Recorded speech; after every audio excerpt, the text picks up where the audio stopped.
You will see these trends everywhere, but what it means to different customers or to you or to your neighbor, like how you implement a trend versus how I implement it could be totally different. Definitely. Do you have a brilliant product idea but don't know where to start to get it made? Or are you looking to level up your product but afraid to take it overseas?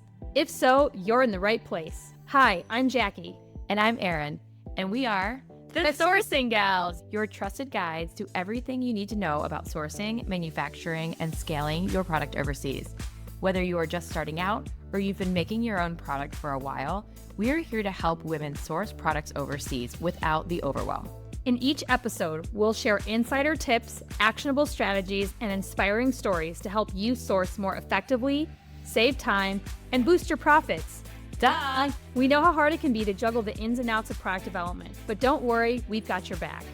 So grab a cup of coffee, get comfy, and let's dive into how you can grow your business, make more money, and turn your products into profit. Welcome to the Sourcing Gals. Now let's get started. High five. Hi.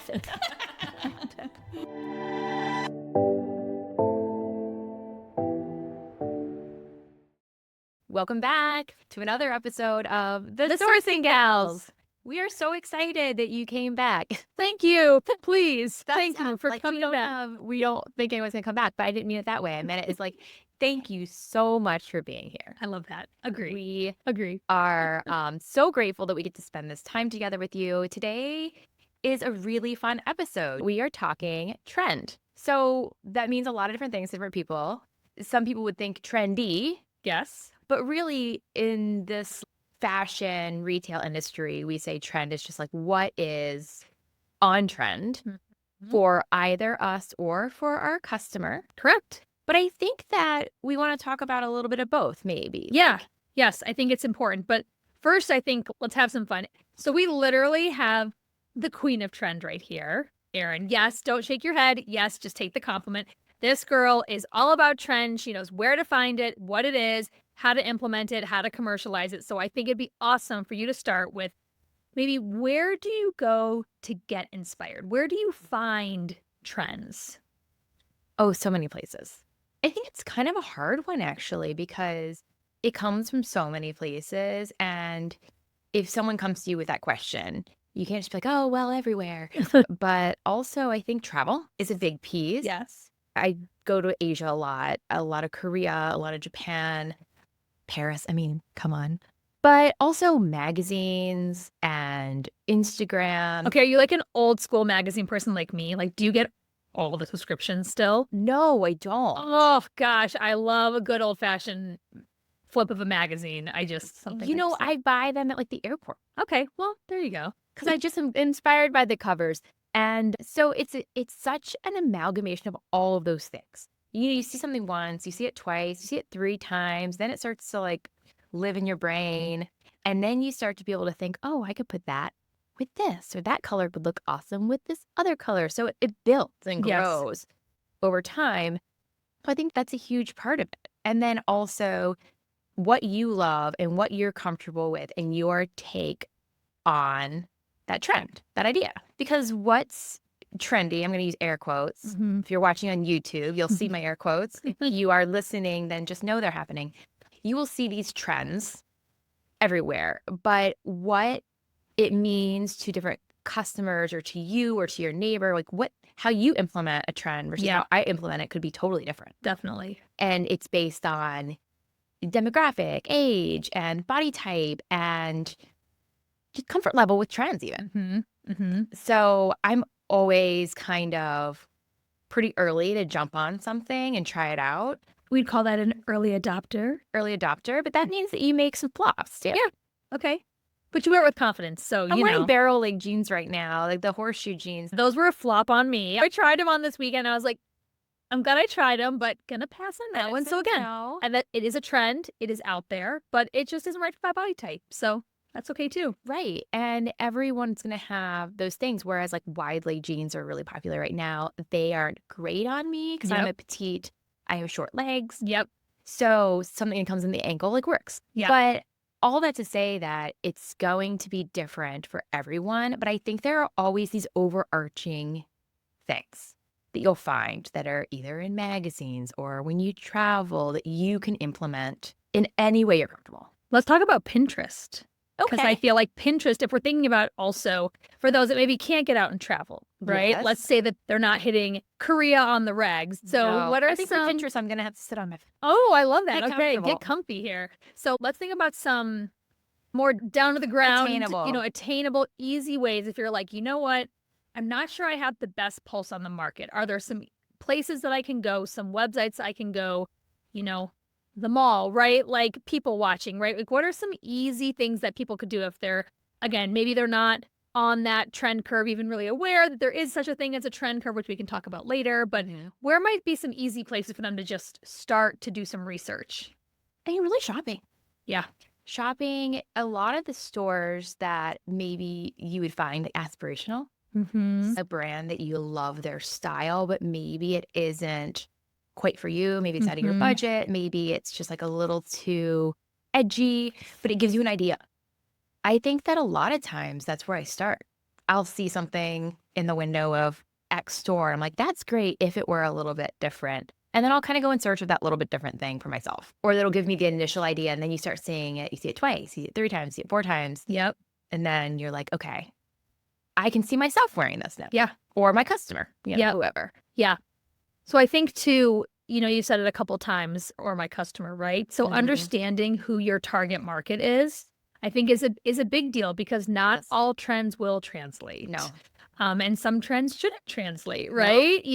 What an 18-year-old might be wearing, maybe, isn't the right thing for a 55-year-old woman, or maybe it is. And I'm representing it right now. I'm continuing my high school look here. So I just think it's really understanding who your target market is and getting to know that demographic. How comfortable are they Mhm. with trend? How aware are they of the trend? And I know I kind of mentioned this before, but like sometimes I'll just go on Pinterest and I will say, hey, what are the trends for handbags for spring of 2025? And guess what? Pinterest will show you. It'll deliver. And they'll show you those handbags not only on their own, but they'll show you it's styled. And so you can see, okay, that girl kind of looks like my girl. So this looks like my demographic, right? And you can actually start to piece together, maybe again, if you're Go not down as that path. go down that path and Mhm. you click on one image in Pinterest and then like 25 more get served to you. So sometimes there are just some easy things like that where I'll literally be like, I just need to know, or we love a good chat GPT, right? Of Chat course. GPT, if you guys are not on that game,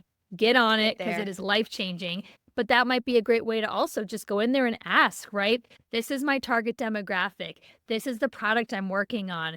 Tell me what would be trend, what would be good colors that are going to make sense for Mhm. 2025 or 2026, yeah. right? Oh, yeah. Like there's Personal style, I'd say shopping, magazines, stuff like that, because it's already out there in the market. So if you're looking for trend for like your business, you have to be a little bit more out of the Mhm. box, a little bit more forward thinking, which is where Mhm. travel to some places that are a little ahead on the trend curve Yep. compared to the US Yep. do come in handy.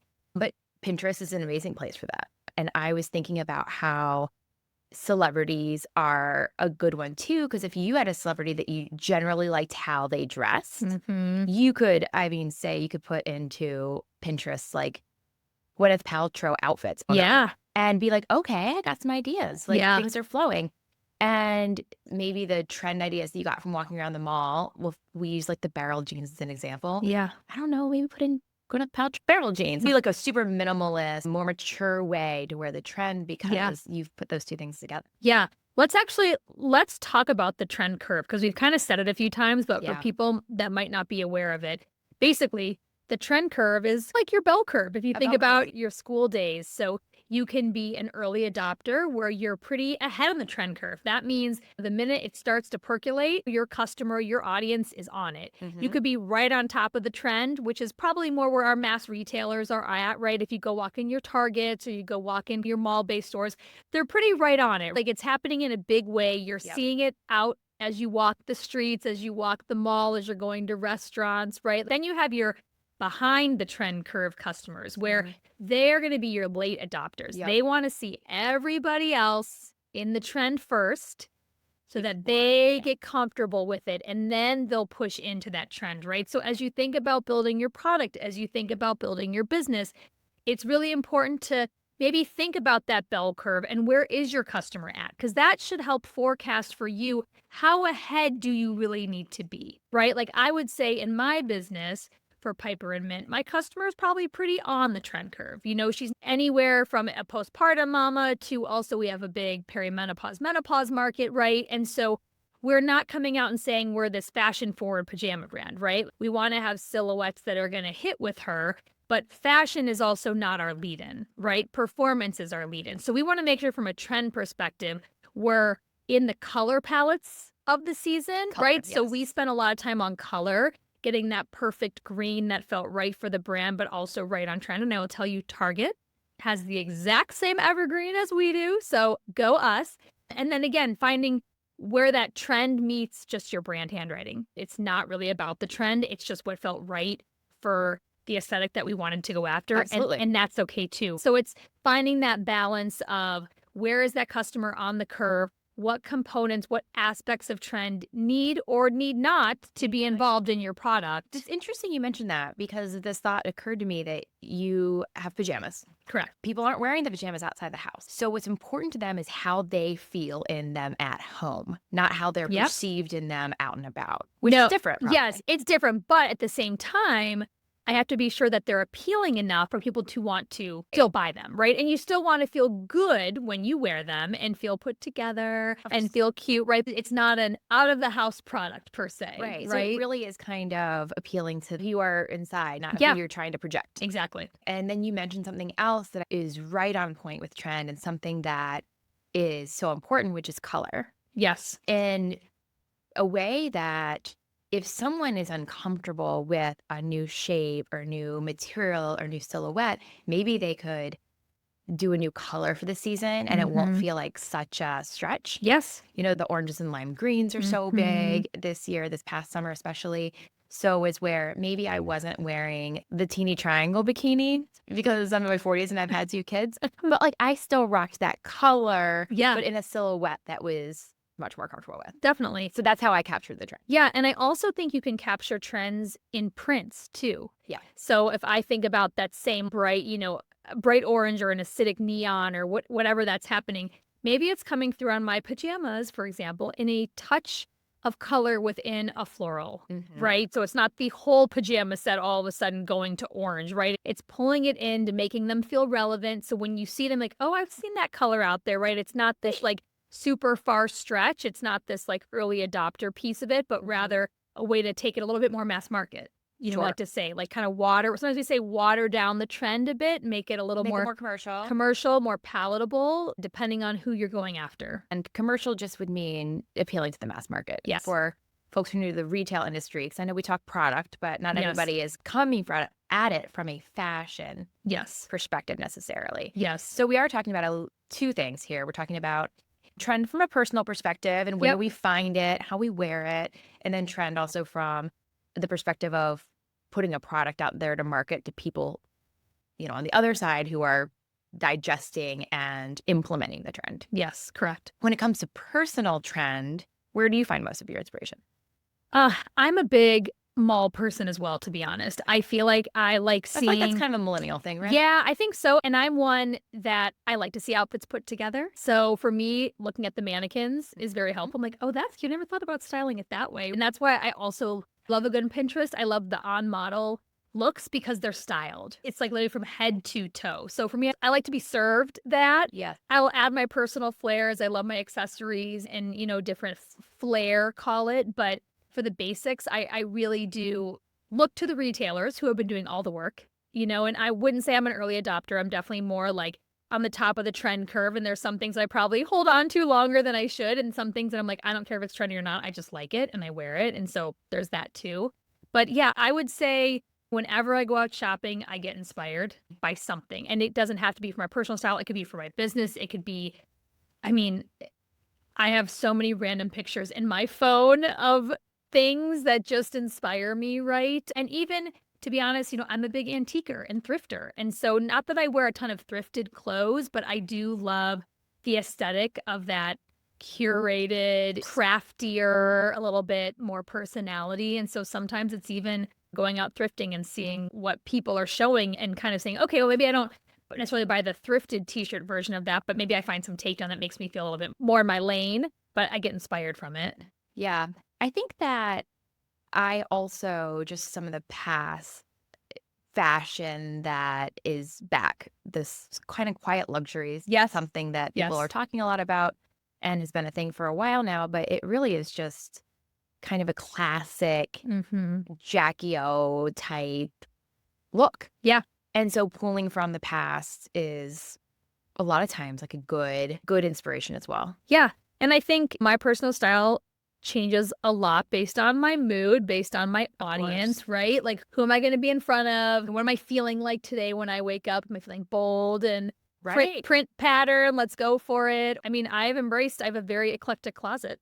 And some days might find me what I could look like coming out of a J. Crew catalog. And then some days might be way more over the top than that, but it's fine. I think that's also okay. I've learned over the years to finally just embrace my eclectic style and not try to put myself in such a box saying, no, this is the trend. I have to stay in this box. It's like, I'm okay to find ways to tweak around it, make it right for me. And I think that's something that I struggled with a lot through maybe my 20s and 30s too, is I think we talked in the first episode about this dichotomy I have, this very logical mind and then a very creative mind. Yeah. And you see that in what I wear. Yeah. I'll wear just like clean lines, neutral colors one day, and the next day I'll have a Farm Rio jumpsuit on. Yeah. It's just like it depends what's going on in my brain that day. Yeah. But I think that is okay. And a person's personal style will always shine through in the way they wear it or how they accessorize it. Yeah, and the confidence you carry in it, right? Yeah. I mean, I think that's a huge part of it. You're like, man, I could never pull that off. And it's like, well, maybe I could actually if I just owned it, right? Yeah. Like stepped into it and owned it and felt good in it. So much of that I think is we're in our head on too. Sometimes thinking we can't do this or we can't do that. A little easier said than done, but you always start small. Yeah. You can wear something just around friends and family. Yes. And then get comfortable with it. Yeah. Agree.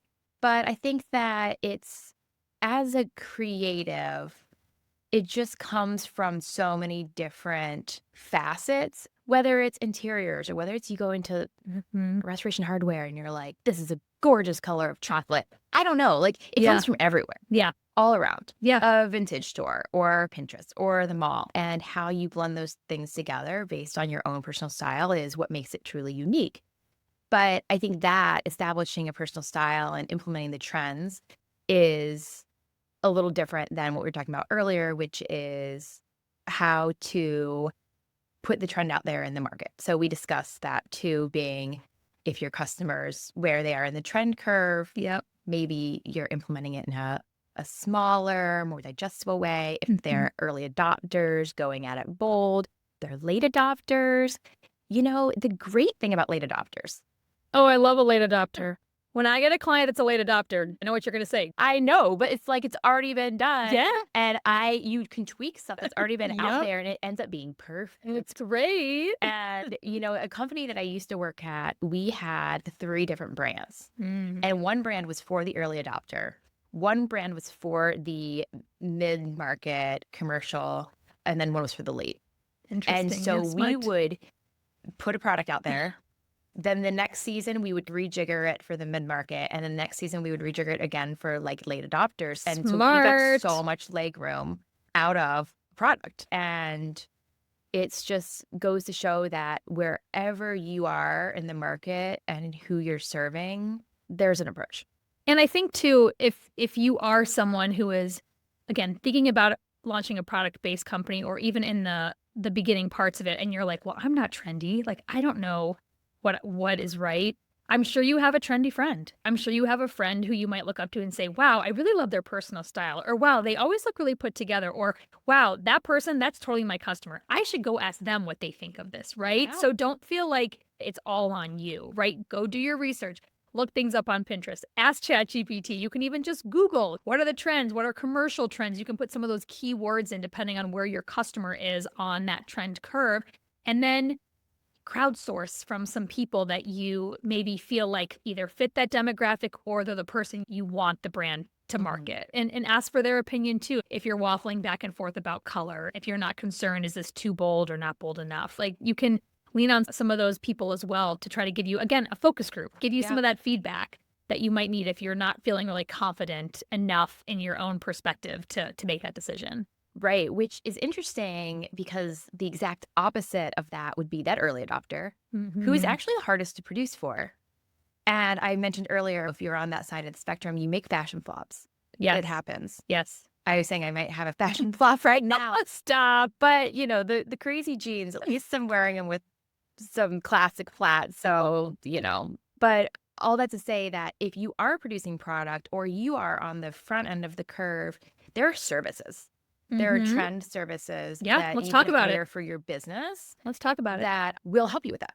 So I personally use one that breaks down big concepts in fashion for the next year, utilizing a lot of runway, which runway is something that as an average Like Deverell's Prada run, like runway shows, like high fashion. half fashion, yes, runway shows.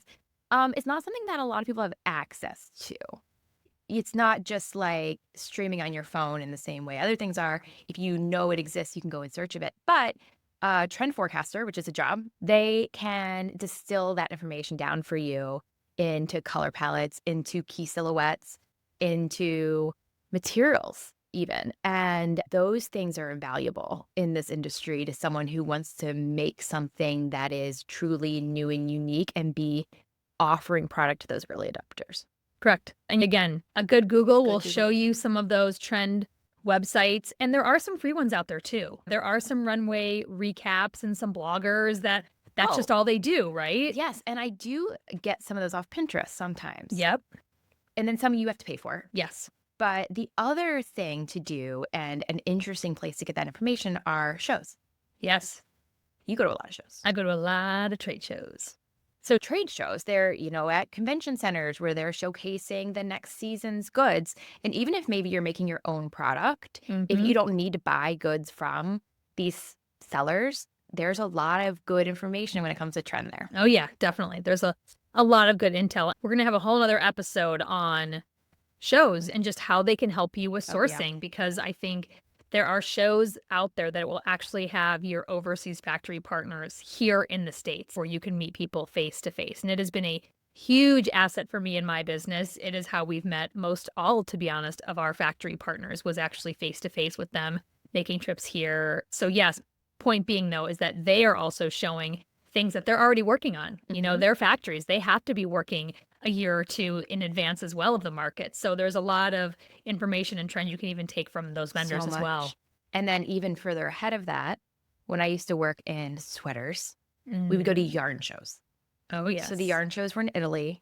They showed trend so far out because when you're buying yarn for a sweater, you're buying it, who knows, 12 months ahead of when you're knitting. The best thing to get out of that was really good information about super high level color, super high level textures and materials. And so this might be not useful at all to somebody who's coming with like a little idea, but it's something where if you need to dig into the research into how do I determine trends in my industry, shows are a great place to start. Yeah. Because not only will you get the information, but you'll meet people, you'll see product in action. And all those shows also have stages where people are presenting and giving their expert advice to you. So you can, they're all included within those shows, right? You can learn about color. You can learn about what upcoming fashion trends are dropping and how even like pop culture is affecting fashion, right? Just depending on where you are on that trend curve. So yes, shows are a great way to not only meet face to face, but also educate as well when you get to meet with some of the speakers and listen to some of the presentations and the panelists. Yeah. A yarn show is actually where I learned that boucle was going to be a thing. And like, how everyone's buying the like, Sherpa and the boucle. They were telling me it was going to be a big thing, and these are the different ways it's going to be implemented. And I remember at the time thinking, wow, this is wild. Yeah. Can't believe someone would put this in their home. Yeah. But I mean. And here we are sitting everywhere. on boucle chairs and loving them. So certainly a wonderful place to start. Yeah. And I think that one of the best parts about working in this industry is that, of course, you're creating things, but also like it is impacting your personal perspective. I would challenge anyone to go to one of these shows or research runway and it not to have some sort of impact on you when you get dressed the next. Yeah, no, I love that. That's a great way to wrap this all up is how can you take all this information and also use it for yourself too, personally. Like Personal just style. get inspired for yourself, get inspired for your business. I think it's important again to just stay out in the market. Keep your eyes open. See Eyes peeled always. see what's going on, and you never know when that one thing might just spark an idea. Hit. Yep. Well, thank you, Miss Trend Queen, for taking us through all the ways that you get inspired. And thank you again for tuning in to another episode of The Sourcing Gals. Until next time. Bye.